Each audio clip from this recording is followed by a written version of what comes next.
여권 잠룡 조기 대선 기직이래요. 여권 잠룡은 누구예요? 몰라요, 누군지. 누가 성찰의 시간을 가지라고 한 사람도 없고요. 2달이란 기간을 정해준 사람도 없습니다. 사실은 한동훈은 끊임없이 튀어나오고 싶었는데 그동안 못 튀어나온 거죠. 여러분 요즘 8대0 아니야? 8대0 아니야 하는데 이거 박범계가 버트린 얘기예요. 8대0 뉴스 보내드리겠습니다. 27번입니다. 여러분, 이 대통령 탄핵이 이제 거의 막바지에 가면서 뭐 이런저런 예상을 할 수가 있어요. 그리고 뭐 우리들은 조심스럽지만 5대3 또는 4대4로 기각이 될 거다라고 그렇게 말씀하시는 분들이 많은데, 이상하게 좌파들은요 6대2나 7대1도 아니고 무조건 8대0이라는 거예요. 그런데 한 발 더 나아가서 법무부 장관 출신인 박범계가 방송에 나가가지고요, 윤석열 대통령에 대한 탄핵 선고를 3월 4일이라고 아예 못을 박아버렸어요. 아니 근데 저는요, 그 박범계가 명색이 법무부 장관까지 하고 그다음 국회의원 아니에요? 근데 어떻게 이렇게 날짜를 이렇게 딱 잡을 수 있어요? 그런데 8대0이다. 이거 뭔가 이렇게 믿을 만한 구석이 있고 문영배랑 전화 통화한 거예요? 그러니까 3월 4일 날 결정이고 네. 8대0이다라고 이렇게 떠들고 다녀도 돼요? 그러니까요. 뭐 가능성이 높다라고 해서 약간 완화는 했지만 그래도 법무부 장관 출신의 국회의원이 날짜와 몇 대 몇, 그러니까 단순하게 파면이 예상된다는 수준이 아니라 3월 4일이다. 파면인데 8대0이다. 이 정도 얘기하려면 뭔가 내부 소스가 있으니까 이렇게 얘기하는 거 아닙니까? 그런데 희한한 일이 있어요. 26번 보세요. 뜬금없이 한동훈이 갑자기 깔짝깔짝 그린다고 사람들이 이야기를 하네요. 네네. 머지않아 뵙겠다. 누가 나오래요? 여권 잠룡 조기 대선 기직에. 여기서 말하는 머지않아라는 것은 여러분들 생각에 머지않아 뵙겠다고 한 며칠 정도라고 생각하세요? 1년. 1년이에요? 지금 한동훈이 얘기하는 거는 한 주에서 2주 정도. 그러니까 그렇죠? 왜 이 박범계하고 얘기가 비슷하냐는 거죠. 한동훈이랑 박범계랑 전화통화 했나 보네요. 그러니까는 얘기하는 게 비슷한 거 아닌가요? 그래서 갑자기 기사 제목이 여권 잠룡 조기 대선 기직이래요. 네네. 여권 잠룡은 누구예요? 몰라요, 누군지. 여러분 여권 잠룡은 조기 대선 기직이라고 하는데요. 자 25번 기사 보세요. 잠룡이 뭔지 아세요?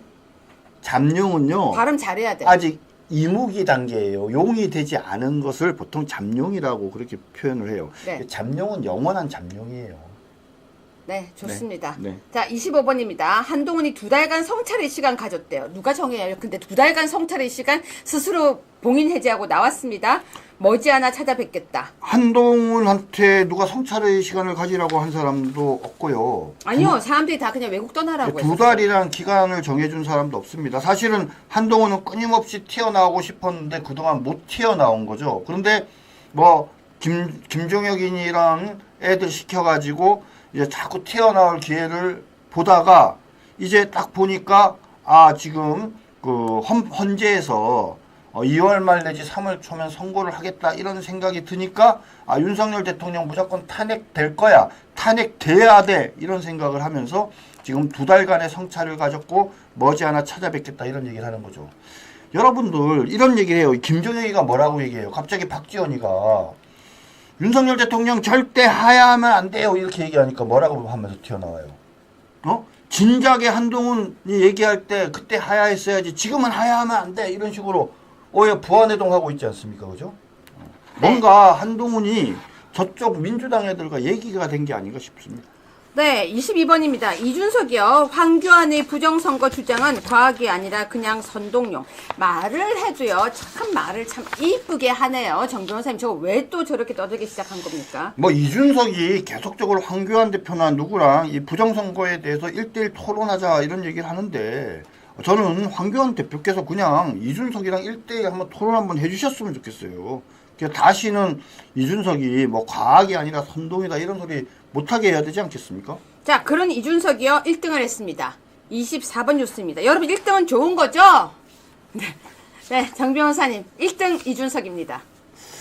이 대통령이 돼서는 절대 안 될 사람 이렇게 할 때 왜 대한민국 1등이 누구냐? 우리는 지금까지 다 이재명인 줄 알았어요. 근데 이재명을 넘어서는 사람이 드디어 나왔습니다. 그게 바로 이준석입니다. 근데 네. 1등 하면 좋은 거 아니에요? 부고 빼곤 다 좋다면서요. 아이 그래도 비호감 1등이 어떻게 좋아요? 근데 왜 비호감이 됐어요? 이준석이 비호감인데 이준석을 비호감이라고 생각하는 사람은 누구겠어요?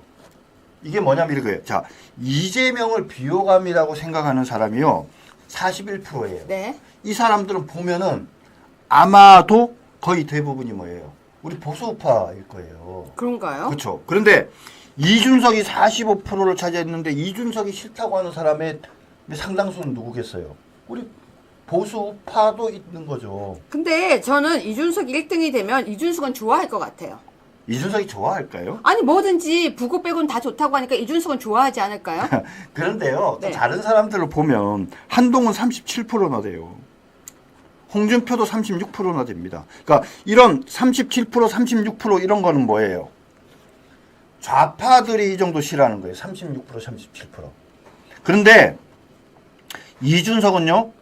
45%면 한 10% 정도 누가 여기에 붙어요? 좌파들도 싫어하는 거예요.